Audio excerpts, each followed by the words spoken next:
Nos está celebrando 20 años de encuentro multicultural, naturalmente promelustro de celebración del Día Mundial de Diversidad Cultural para Diálogo y Desarrollo.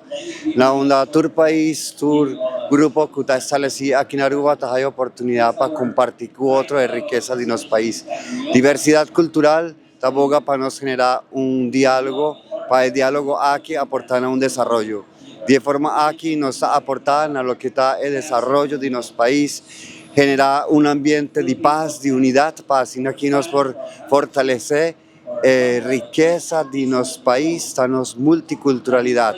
Nos representa una fuerza muy grande, para así aquí juntos, man en man, nos persigue esa nuestra cultura, esa nuestro pensamiento y ese nivel de calidad artístico de cualquier forma. Agradeciendo a tu artista, tu cuerpo consular, tu grupo de Salesía Aruba para formar parte del grandioso evento aquí. Va bien, 20 años, está uno más grande y de forma aquí esperando que por llegar a Hopi años más, na onda nos por que riqueza y más grupo por seguir brindándonos la oportunidad de compartir en idioma, en gastronomía, en color, en bandera. Essa Plaza Padu também por um caminho que próximo ano nós por ter tipo de evento assim. Asseguro que sim, compromisso grande com nós temos, da com a plaza que nós a instituir em 2017, nós também reviver back.